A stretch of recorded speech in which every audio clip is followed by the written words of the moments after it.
I'm not sure. Right. Group would benefit better from having a separate thing as well. Right.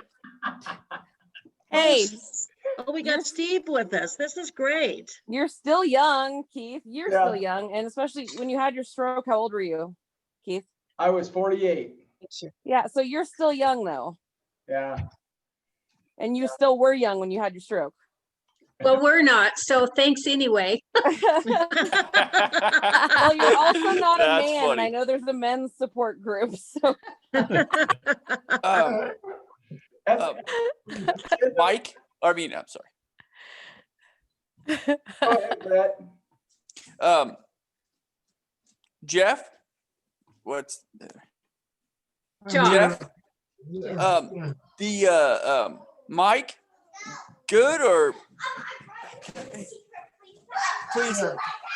Sorry. Yeah, Mike's good. He helps us out, helps my wife with the gardening business. He's kind of been laying low with quarantine, so get out as much as life. He's doing well. All right, man. Thank you. Yeah. Gotcha. Well, hey, let's kick this off, you guys. Let's get going. Gosh, I wanted to just say real quick, our last meeting was a blast. We had a good Christmas meeting. And, again, thanks to Kim is actually the one who kind of kicked us in the butt to get it started. And then Alicia led it. And I just want to say thanks so much, you guys. You did a great job. And it was fun. For sure. The only thing I wore was a hat. So, that's about as good as it gets for me. Well, we hope you wore more than that. yeah, That's funny. we'd only be able to tell if he was wearing a shirt. So that's You'll never know. we'll never know. That was a good one, Lonnie. So, and then, I just wanted to ask, and one thing I want to say is, because we're all in a group setting and we all kind of know this, but, kind of one at a time if we can. So did everybody's Christmas go okay? And I'm just going to go down the line. Brett, how was your Christmas, buddy? Awesome time. The kids and me went to a brother's house. Nice. The 5 hours. So, oh man, awesome time. Good. Chester. So. Yeah. I remember you saying he lived quite a ways away. So, Lonnie, how about you? Oh, it was good and quiet. Yeah. Yeah. And Jeff, how about you? We had a Zoom on Christmas Eve with my two sons, one in California and one in Beijing. Wow. It was 16 hours away. It's Christmas Day for him, so it's good to all be together. Yeah, good. Alicia, how was yours? Christmas was good. We did Christmas Eve in Prineville at Drew's parents. We did Christmas Eve here with my mom, and then we did Christmas Day in Prineville with his parents. And we had dinner at like 11:30 in the morning. That's funny. Yeah, it was fun though. It worked out. He had his brother lives in Salem and his girlfriend, so they had to come and then go home, and then his other brother and wife had to go to her parents' house, so that's why we had to do things so early. Yeah. Well, it sounds like you got some time at least. That's good. Yes. Joyce, how about you? How are you doing? Well, I'm doing. Yeah. I'm doing. Yeah. Make the best of it. But nothing new. Everything the same, but I'm writing a bunch. I'm starting my third book. Nice. That's new. Wow. I promised to finish it last year, but I didn't. I kept putting it off and putting it off. So I'm doing it now. So thank you for the encouragement, Keith and everybody. So Joyce, tell us a little bit about your book. Well, it's It's an autobiography, but I don't present it like that. I read it as a fiction, but it's an autobiography. Oh, wow. Is And it it's really? growing up in it's growing up in the 50s and 60s, and that there's some interspersed with some actual psychologists. The bottom line is that's why I am the way I am. Yeah. Growing up in the 60s, that's why I am the way I am. Yeah. It's all about that. So Awesome. it's just really interesting. Oh, I can't wait to read it. Me Yeah. neither. When do you hope to publish it? What? When do you hope to publish it? Well, Get it I don't done. know. I want to examine that. Thank you. Probably self-published with an ex libris. Ex libris covered my last book. Okay. I'd like to get it. Karen and Jock, how are you guys doing? Okay. We're good. I think we had Like a, her grandpa said, gotta be good. yeah, that'd be good. Yeah. After much debate, our kids decided that in view of, I don't know if everybody knows, but Chuck had a small stroke, so he's officially in the A group, member not of the just, group now. not just a support guy. Oh, We had to no. go a long ways to be official. That's What the heck, man? terrible. Yeah, what the heck? Hey, so Jock, is that what happens when you hang out with us? I Yes. I guess. know, huh? I know. Contagious. Yep. Dang it. Dang it. He was Maybe you pretty were fortunate incredibly though. prepared. What, Kim? Yeah, maybe hanging out with us made you incredibly prepared for the fact that he did have a stroke and That's got it. help Yeah. immediately. That's it. Yeah. I Yeah. think it could be, or else it's a new virus or something, but it's, he caught it. He caught it. It's good to see you guys. We had a good Christmas. All of our kids came. Much and- debate, should we do it, should we Yep. not? And they came from Tennessee and Tampa. We tried to social distance, but with So we 8 ended kids up from age 6 to 17, we didn't social distance too much, but thank God we all went home healthy and Yep. it was Yeah. good. And all, what is it? 14 of us were here. Yeah. Wow. So, Did you guys get a new computer? Yes, are you yes, so she happy? did. Isn't it nice? We can see and hear you. It was a gift to all of you. That's awesome. Yeah, I'm glad you like it. You guys look good. So, Yeah, you do. yeah. Hey, Steve. Good to see everybody. Can you hear us on here, Steve? Van Houten? He's muted. Yeah. He was having some computer issues. I'm just gonna assume he can hear us, and it's good to have you on here, Steve. If you can chime in anytime. Oh. But Wait a minute, there can you he hear me goes. now? there you are. Okay, well, I decided to try putting it on my Kindle instead of using my phone. And it's apparently making a difference here. Awesome. You doing good? Yeah, doing okay. Our grandkids, 2 of them are in Boston and 2 of them live here. And so with the social distancing stuff, we didn't get to spend time with them. So that's kind of tough. I've got our youngest grandson is just 2 years old, and he calls me Papa. And this beard is new, and so when he looked at me, he called me Santa Papa. That's good. A sweet title, a sweet title. Yeah, right. Looking good, buddy. Looking good. Kim, go ahead. How are you doing? I'm good. I had a lovely Christmas. It was Randall and I just we didn't see my sister. She lives in Redmond, but we socially distanced. We were on FaceTime with our daughter. Same with you, Jeff. Our daughter, though, is in Australia. And so Christmas Day was our Christmas Eve. And, but it was lovely. You know, Good. we live in beautiful Central Oregon. Well, Quiet. speaking of that, let me move onward and introduce Lynn Becker to you guys here. Let's see. Let me find her picture. There she is. Hey, Lynn. How are you? Hi, Keith. So a couple of things. I'm just going to say a couple of things, and I'm going to have Lynn kind of give her own introduction if I can. But you know, I'm excited to have Lynn on here because I've actually been testing this program that she's got going here, and seeing, you know, what difference it might make and to a stroke survivor.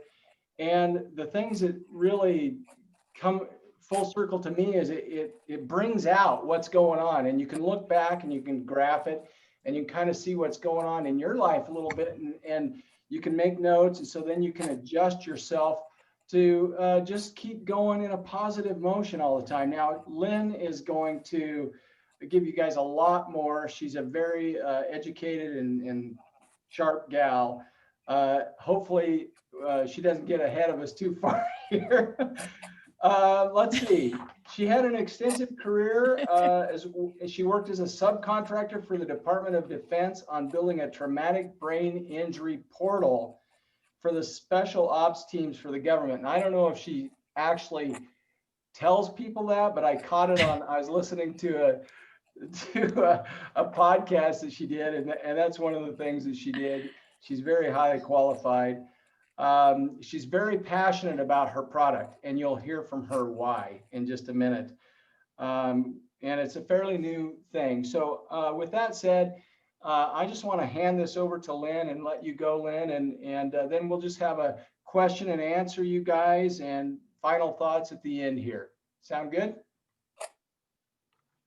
Awesome. Thank you, Keith. That was a very, very nice introduction. You humble me.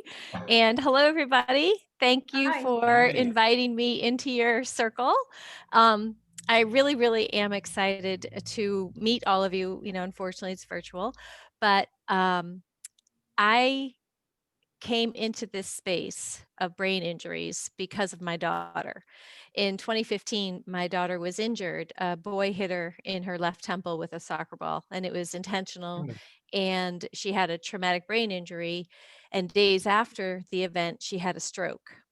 And what was going to go wrong, Murphy's Law applied. It went wrong, not just with her health care, but even the diagnoses and things like that.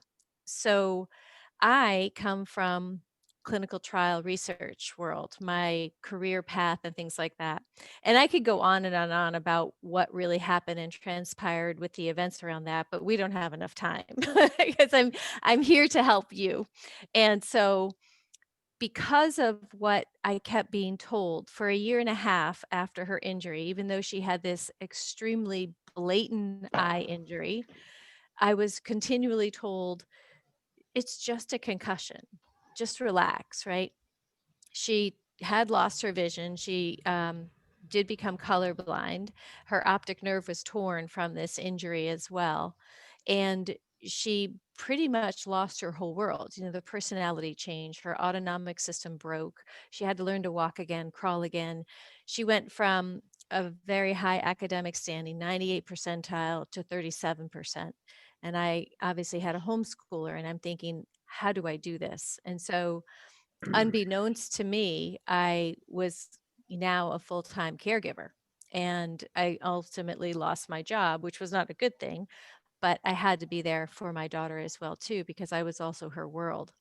And so, even though I have done clinical trial research in so many different therapeutic areas, I never was in the brain injury space and in that collective brain injury space. I had worked in psychiatry before, but this was all new to me. And so, constantly being told it's just a concussion. And actually, one doctor even insulted us by saying, "You're only here because of the movie Concussion." And I had to, you know, grit my teeth, bite my tongue for not lashing out at him. You know, like, how dare he? I'm here because I need your help. I don't know what's happening to my daughter. And it took 6 radiologists to finally find all of the spots in her brain. And then the images were repeated, and sure enough, all of the brain damage was there. And it, at least while it hurt, right, and your world sinks again, it at least started us with, okay, we have a better diagnosis. Now what do we do? Um, and you could, again, the obvious physical symptoms were just so glaring that I just could not accept what they were saying, that it was just a concussion. So I started pulling research, and I started trying to figure out from all of the NIH publications and whatnot, what does just a concussion mean? And what does a stroke with a concussion mean? And I was horrified to find so little clinical trial research has been done in this space. And I like, this is your brain. This is what runs your body. And I compared it to the number of clinical trials done in cancer. And you have 1,200 TBI trials, and you have 57,000 cancer trials. And I just thought, this is ridiculous. This is an injustice, and this has to stop. And so ultimately, after several years, I was able to go back to work, and I did go to work for the Defense Health Agency, the DoD, and I have all sorts of clearances. And I know secrets. But I did learn, I got to manage not just the world's largest data warehouse for healthcare, but I also was on the team to manage and help develop the traumatic brain injury portal for the soldiers, which they have also suffered strokes and PTSD and limb wounds and blasts, right? I mean, it is the epitome of brain injuries. And I had a conflict personally because I knew what I was going through caring for my daughter as a caregiver. And I was listening to how the doctors were trying to just patch the soldiers up and get them back out on the fields as fast as possible. And they needed more care. And it just hurt my heart for them. So I resigned from that. But I did learn of some new therapies for my own daughter, and they worked. And I was like, how come we don't know about these therapies? Right? Because now we have been going doctor to doctor to doctor. We ultimately were flying from Charleston, South Carolina to Philadelphia, to Penn, to a doctor that said, we can help your daughter. And she did. It was the first doctor that did such an amazing intake, and then ordered all this therapy that we never had. And then it was a matter of, how do I find the right therapist that can actually now help my daughter as well? And that was a whole nother journey and mission. So add some insult to the injury, or put a little bit more salt on my wounds, because we live in the South, I also had to deal with hurricanes. And I didn't understand what the atmospheric pressure changes did to my daughter. And the barometric pressure would intensify her migraines to the point where she was locked in rooms for days because she couldn't come out because the pain was so intense. And nothing helped, right? I mean, nothing really helped at all. And you all know this. So we were able to figure out by my observational research, right? So now I started looking at my research. How can I start understanding what is triggering my daughter's symptoms?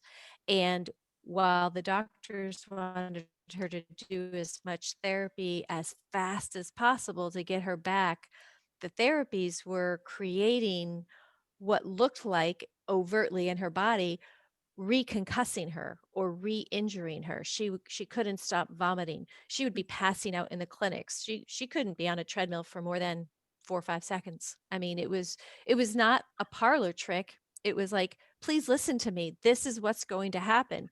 And again, it was doctor, therapist, doctor, therapist. It didn't matter. I had to repeat this whole thing. So I started tracking, and I was bringing binders, and I'm like, look at what I've done.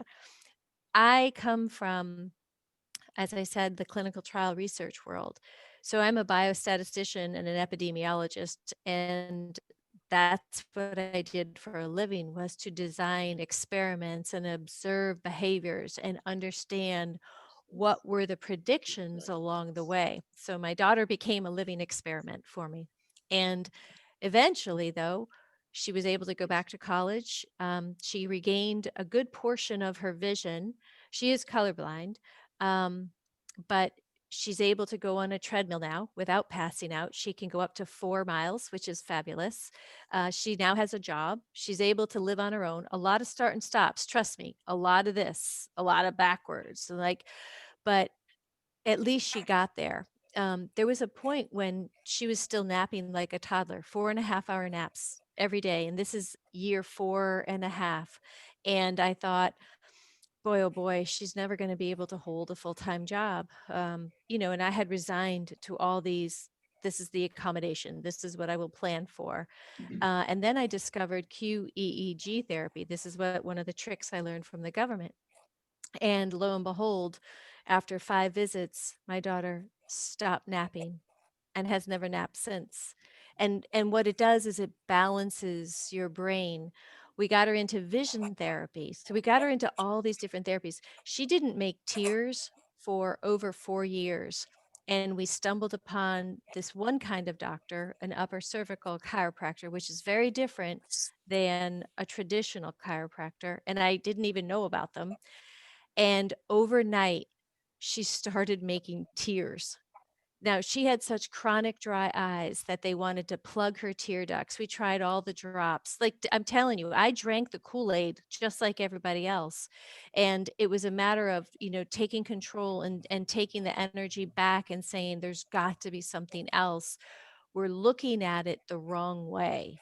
And so with this perseverance, I discovered a brain that has an injury isn't a disease. It's a broken brain. And just like you have a broken ankle, there's different ways to fix it. But the problem is we don't know how to fix everybody's brain because no research is done. So how your strokes occurred or how my daughter's occurred are all different.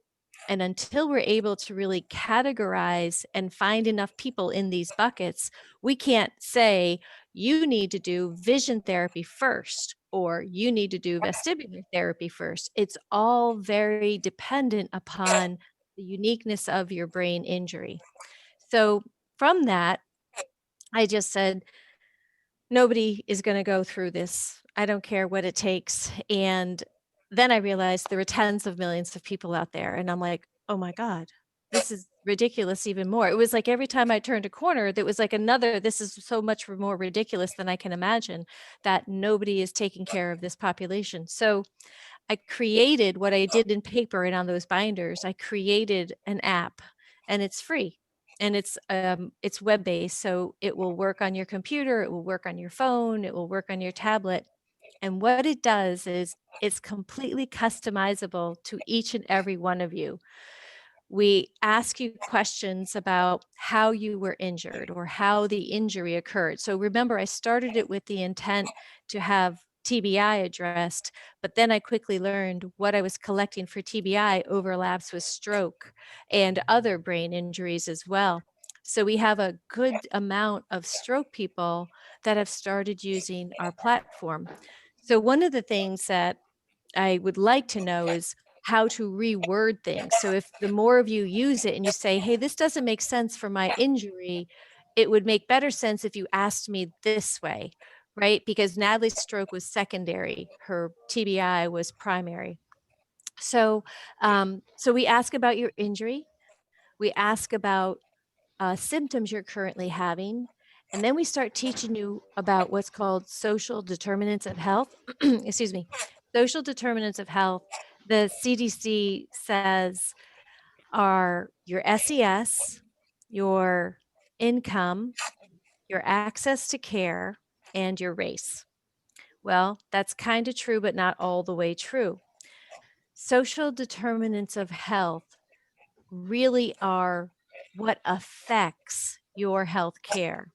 And what affects your health care might be that you're in a rural location. What affects your health care may be that you don't have access to the same kind of doctors we didn't. What affects your health might be a trigger that's environmental. So if I use Natalie as my example, a hurricane would come. Oh my God, that affected her health. If my other daughter actually had 6 TBIs. I have to be full disclosure here, mostly sports, but they were missed. And her last 2 She actually was run over by a car right before she graduated. So I used what I learned from Natalie's injuries and accelerated Alex's rehab.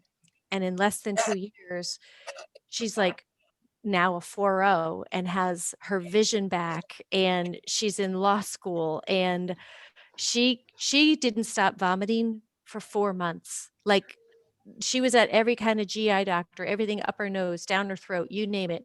We're chasing the wrong space. It was her head, right? And so this is the point. We all know in our gut what's happening. So I created this platform. So you tell us what happened, you tell us your symptoms, and then we start teaching you and asking you about social determinants of health, which are triggers. For example, if my daughter got on an elevator, that triggered her vomiting instantly, or she immediately passed out. She would just literally fall out of the elevator like that. If she got into a car, she couldn't stop vomiting. That's a trigger. And that's what they're missing in terms of these social determinants of health, is what is exasperating your symptoms or what is even helping. That's another thing. So we then collect this information and then we make these graphs. And I have had such great response from patients who are using it. The first was Kelly Campbell. She's on the board of the Brain Injury Association of Georgia for the stroke and TBI group. And she herself is a stroke survivor, very young, a rare stroke. It was in the side of her neck. The artery had like, I forget what it's called, but it had like, if you think of like fish bones were growing, and it caused a blockage, spontaneous. She was completely healthy. It's a rare genetic condition. She had symptoms where she went to the doctor, but they couldn't find anything because they were looking at the regular way that you look at stuff, right? They weren't listening to her. So she is on disability, but she has fought her way back tooth and nail. She was having all of these migraines, and she's in Georgia. And when she heard my story and she started using the app, she started realizing every time a hurricane came through, it sent her to the hospital. And what they did was they inpatient her for a week because they were so afraid she was going to have another stroke. And it's such an extreme case that they can't manage it the way they normally would manage a stroke. So when she realized that every time the barometric pressure changed, it sent her head off, she started to drink high pH levels of water. And she started to do these calming techniques and meditation so that she didn't cause the anxiety. And she emailed me, she goes, "You are not going to believe I haven't had to go to the hospital in, however long it was." So it was liberating, right? Just the fact that you can control what is happening to you, knowing that you have this adversity. There's another mom in North Carolina, and she's a caregiver. Her daughter was in a coma for a stroke for a year. And her daughter beat all odds, did not die. And she's up and she's sitting in her wheelchair. And her mom started using our tracker because we also have a specific caregiver track that we're releasing this month. But her mom said, no, this is what's happening. Like, she literally brings the graphs into the doctor. And she goes, this is how her behavior is. And doctors like data. And I'm coming from that side, right? So the uniqueness is that I myself come from the research world. I like the data. It helps me understand it. And I also am a caregiver. So I straddle both sides. And so it's like, it makes so much sense once. And often, here's another thing, Natalie couldn't articulate. Natalie would walk in, and it was her 1 month, 2 month, 3 month, whatever time visit it was. It was a snapshot. Well, she could look great. You all look great, right? But I knew once she walked out of that door, she wasn't going to remember, or a car was going to go zooming by and she was going to have a panic attack and she was going to be grabbing her chest and we are going to be running back into the ER because she would then that morphs into this heart attack sensation. And so what we do is we give you a movie. Think of it like a timeline trend of what you're going through instead of this perverse time, 3 months out, come back in, or 6 months out, come back in. And it's like, maybe it was one of my good days, right?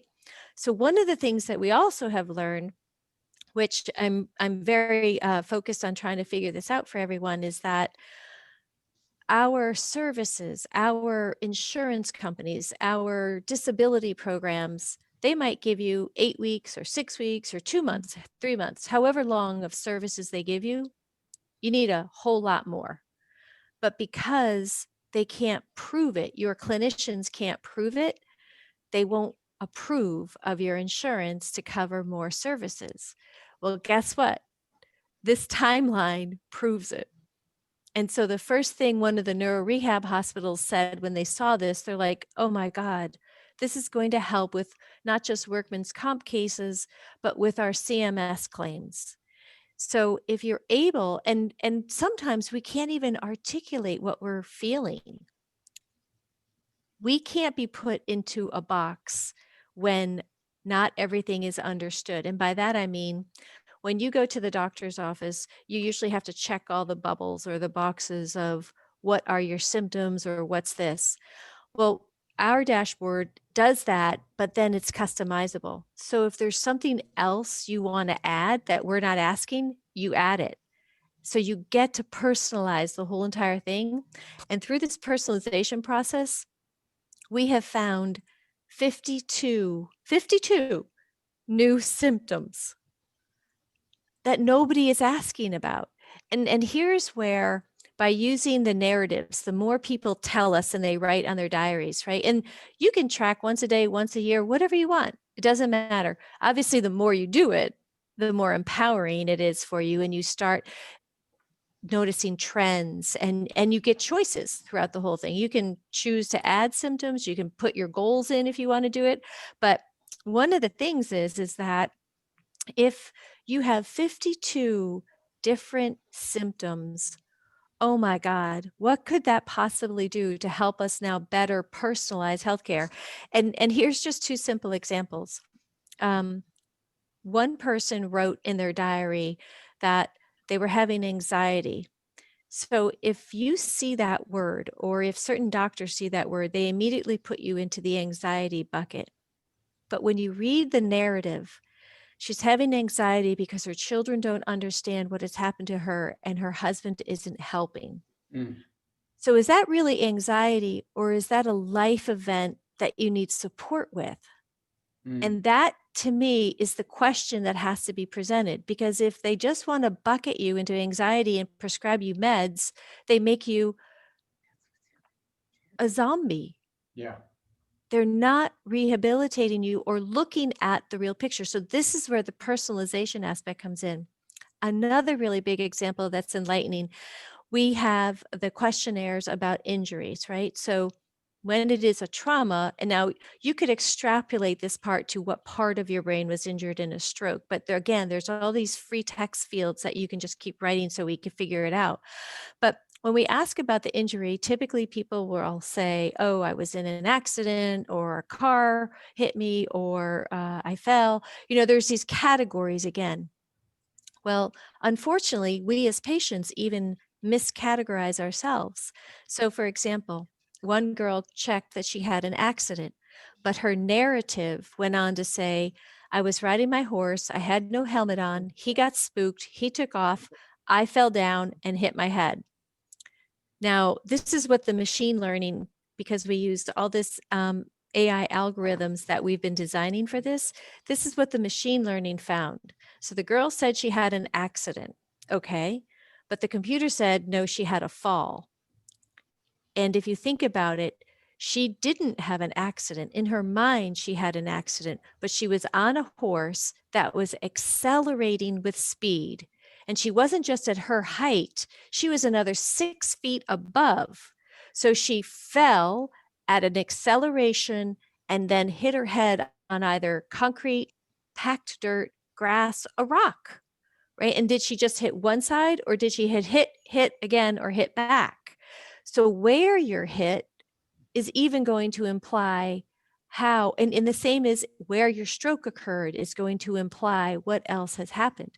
So my challenge to everyone is, okay, now if you take this and you apply Einstein's law, force equals mass times acceleration, this wasn't an accident. It was a fall with accelerating speed.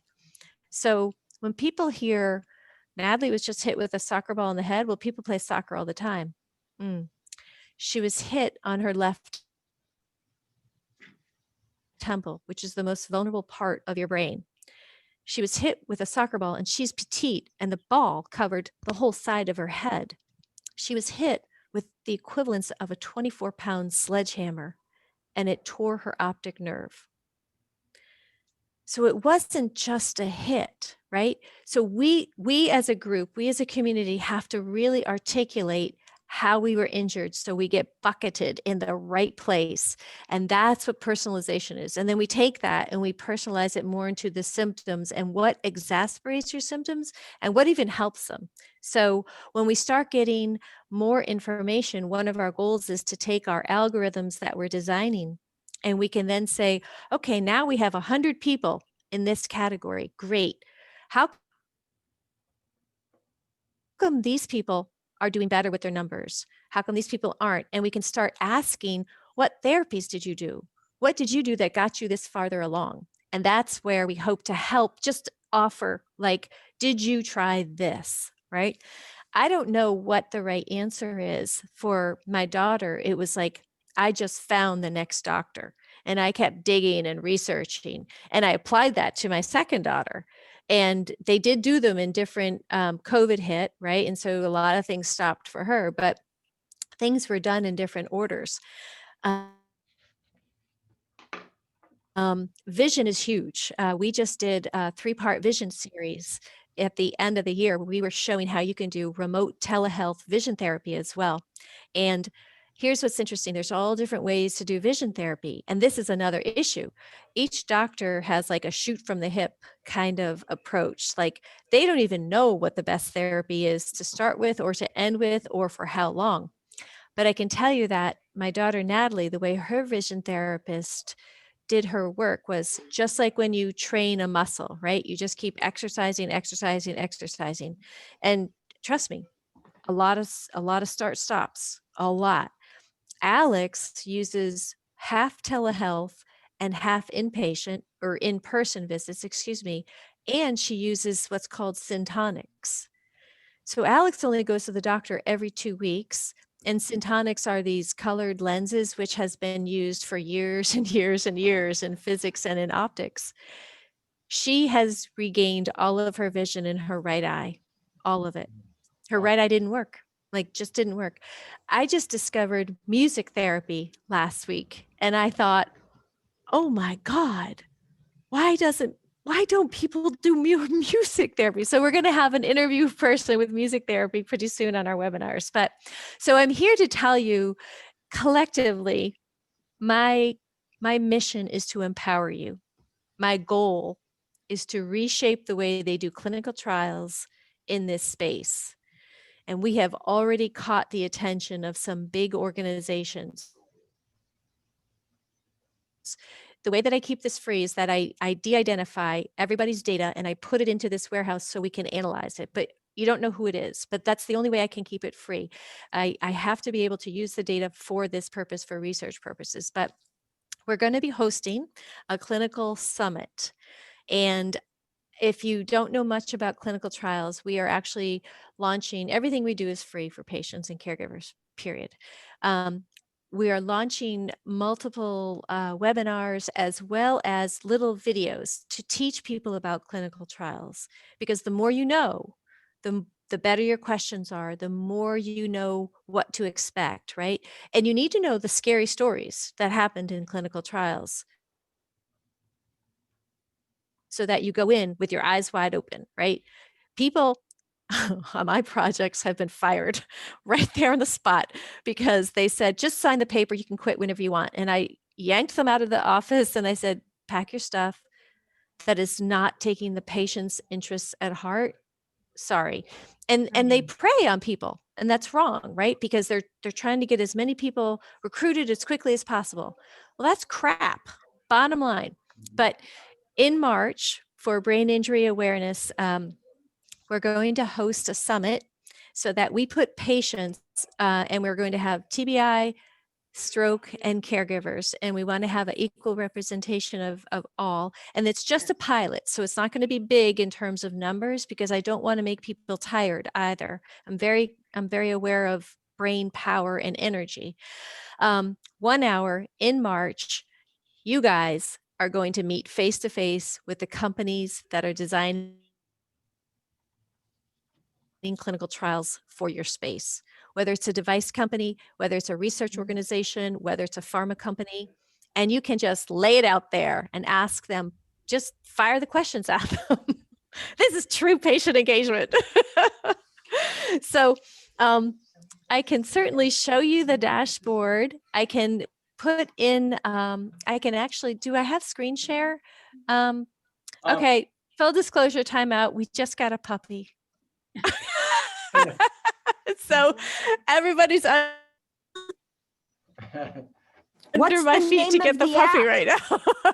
I'm under her feet. Trying to get the puppy. So it's not in the App Store. It's in Power Patients on my website, and I can show you quickly. They can't see. Oh, here's my puppy.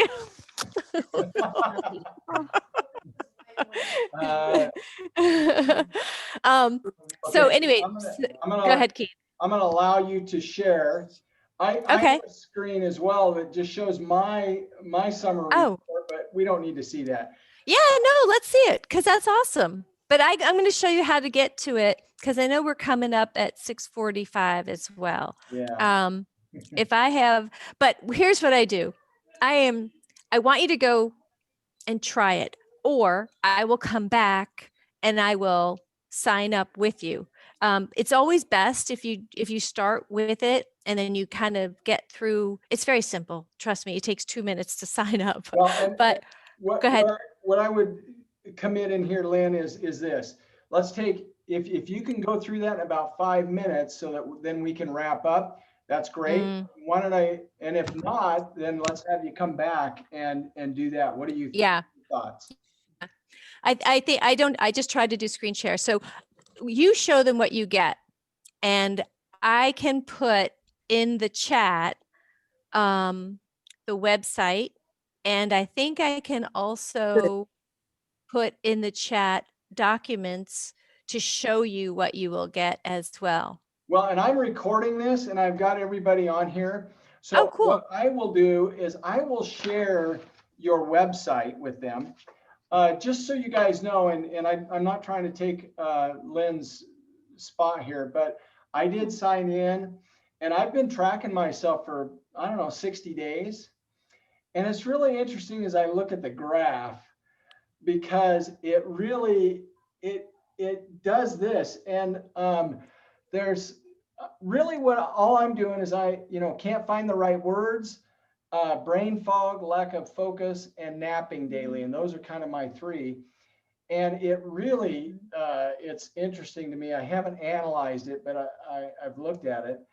And some of the comments, and one of the things, Lynn, I need to do is make more comments because I'll go in, I'll put my tracking in, and I don't make the comments like I should. But some of them, and I'm just sharing you guys personally, if that's okay. I said, got at it right away this morning, had some troubles finding the right words and phrases. I didn't meditate this morning, just jumped in, had a busy day yesterday as well. Brain fog, yes. Lack of focus, no. That was one day. Having some difficulty with words this morning. I didn't sleep that good last night. I got a headache today. I've been feeling a lack of focus and staying the course. I need to regain my focus. I'm not sure if I'm tired or if it's food or what, I said. So these are just some examples, but it's for you personally. And when you see that graph, to me, that's telling. I'm that kind of a person. So I can see what's going on with these different things. And it really is a cool app. Yeah.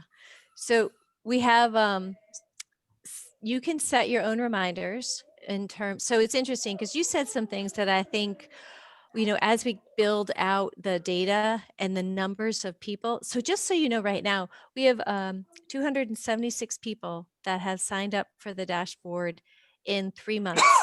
Yeah. Yeah.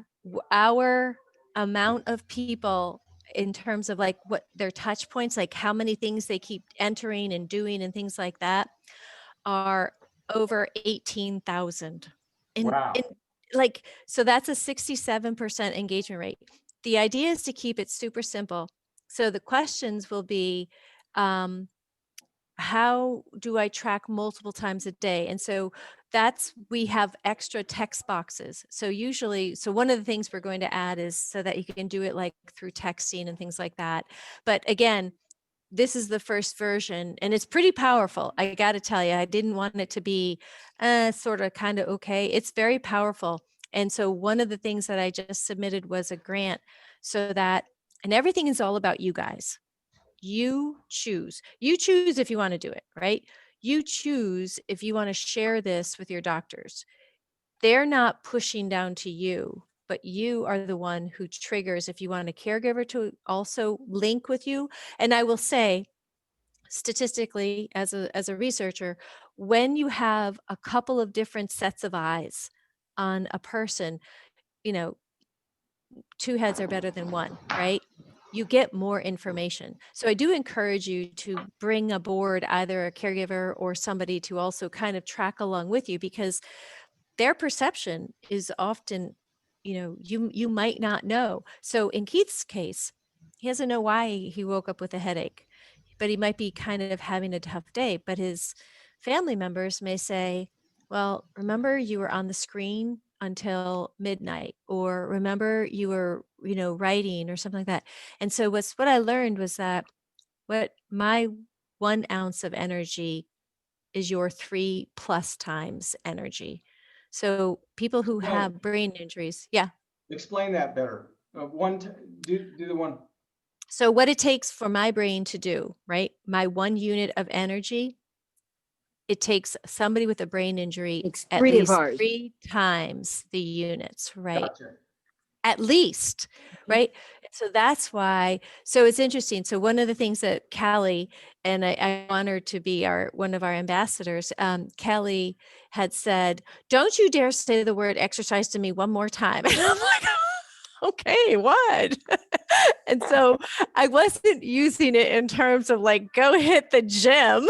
I'm like, Kelly, but it was more that she said, these doctors tell me to go exercise and they just don't get it. Do you know how much energy it takes for me to literally get from my seat to my wheelchair to my car? And I go, I do. And I didn't mean it in that regards. What I meant was that whatever exercise or movement we can do helps to fire off neuroplasticity. And so again, we're back to, if we teach people why we want them to do it, oh my God, they do it, right? Because if you start to say, okay, listen, I have to lose 9 pounds from COVID crisis, right? So I'm like, okay, I'm being good. I just want to use 1 pound a week, maybe. Like, I'm being very gentle on myself. And so I find the tactics that the dashboard does, I'm doing it. And I'm like, I'm down 3.5 pounds. Let me just say a couple of quick things and then Yeah. we got to close this up. But yeah,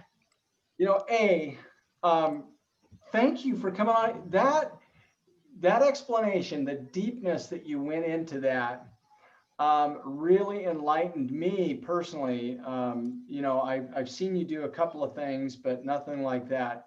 And I can see the impact that this could have long-term for a bunch of folks, and good on you. Congratulations. And also, not even congratulations, but, it takes people like you to do the hard work to help people like so many people. And I love the aspect of taking your own symptoms, the stuff that you've put down on and you tracked it and you actually were being honest and you made notes and taking that to your doctor. Oh my God, that to me, that's a huge thing. That's a game changer. Yeah. And I didn't really see it for that. And I apologize, but very, very good. And we'll have you back. I will share with everybody on here. I'll probably send out a blanket email, the power of patience. Oh, Keith, I Thank you, think we Jeff. have, I think we have people that would like to participate in this who maybe aren't on this meeting. So maybe we set a separate meeting for, because I'm very interested in what you're doing, but I can think of a number of people Me who too. also might be interested. Yeah, Well, that'd be Yes. great. And one of the things I actually reached out to, and it's getting late in the day. Who's our caregiver person? Ophelia. Ophelia. I reached out to her today and I invited her Oh. to come on here because I thought she might be interested in this. And Ophelia does need to hear this. So Well, I was also thinking maybe Dr. Fitzsimmons. yeah. Yes. And Ruth. Yes, and Ruth too. Ruth Well, is, so- yeah, absolutely. So Lanae, what I'll do is I recorded this. Just, I wanted to record it. So I hope you don't mind, Lynn. That's fine. Okay. I recorded it and I will share it on the whole platform for everybody. And if you have anybody specific that you want me to share it with, let me know and I'll send it out to them. It was fantastic, Lynn. And you Yeah. know, Thank I'd you. love to have Lynn do an article for the SAO newsletter. So maybe we Yeah. can talk about that too, Lynn, at a Sure. different time. Yeah, I would love if you guys have different blogs. We have a lot of material about it, and so I am happy to share my material with you and cross promote you as well. And it usually, I've figured it out. Like people have to know and trust me, right? Because you're asking a lot to trust somebody when you've been injured and probably given a raw deal, with your health care, because I was right there with you. But, this really does come from my heart. And just so you know, public health can be used in a good manner. The AIDS activists were the ones that first marched on Washington in a Yes. nice march, but they marched on Washington to force the FDA to stop sitting on their butts and to pass the therapies that they needed. Now, I'm not a proponent of the vaccine, but I know enough about public health and tactics and strategies, and I've started to meet with some of the Medicare people, and I am trying to position us and me so that we can really make a change. Because if we can supply that data, and I do know that with COVID, the one benefit for us all is that they have relaxed telehealth rules. So the rigidness, and this falls into that category. And so if a doctor wants your results and you need to see that doctor, they should certainly be able to use this as a pathway so that you can have your insurance cover it. So again, my goal is to empower patients. That's Yes. incredibly cool. Yeah. And thank you so much for coming on here, Lynn, Mhm. because it really is an eye Thank you. and Yeah. it's a fantastic deal. And I'm Yeah. Love it. excited about it. So And I put my email in the Yes. chat. And I will also send documents, how you can sign up and some frequently asked questions. But listen, if you can get on there, get your friends, we'll come back and we'll do a walkthrough. And it would be great is if you do get a chance to do it, and you tell me, I don't think the symptom pages have to really be changed because symptoms are symptoms. But I think the pathway to injury, I would like to, when somebody says, I am a stroke person, when you branch onto that page, I want that injury page to actually make sense to you. So the more that you can tell me, I would love to have that so we can change it. awesome. Good. Well, we'll definitely, we'll stay in touch, of course. And Awesome. yeah, and we'll All right, spread the word. Bring them all. You're amazing. You know what? Thank It was, thank you. It was just wrong. What I saw was wrong, and there's no other word to describe it. And enough is enough. Thank you Mhm. so much. Yeah. All right. Thank you, Thank you. everybody. I Thank enjoyed you. it. Thank you. Real quick, you guys. Thank you. we're gonna meet on 126. We're gonna have Dr. Jim Porzelius. I'm not sure I'm even saying his name right. Procelius. And he's a licensed psychologist. And then after that, we have Darren and Dawn Landry from Texas, she wrote a book, and she's written a couple of books. Anyway, they're really cool people. So we'll have those guys too. So thank you guys so much for being on here. Thank you. Thank you, Keith, for Thank finding you, all Keith. these great people. Thank you, Lonnie and Keith. Thank you. Thank So you. good to I gotta see go. everybody. It is really good to is. see you guys. Yes. Have a Okay, wonderful guys. 2 weeks. You too. Thank you. Lene, And same to Lonnie. you. Oh, thank you. Lonnie. Bye. Yes, I'm here. This is Steve. I just wondered if you could hang on for a few minutes. I could talk to you. Oh, that'd be great. Yeah, as long as Keith doesn't cut us off. Perfect. Okay. See ya. We're headed out. Thank you. All right. Bye, Bye-bye. guys. Bye, everyone.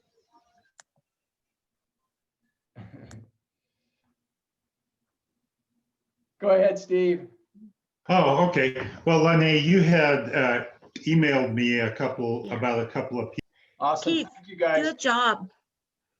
Appreciate you guys so much. So we'll see you soon. Yeah, All right. this Thank was you. great. Bye-bye. You guys take care. You too. Bye-bye.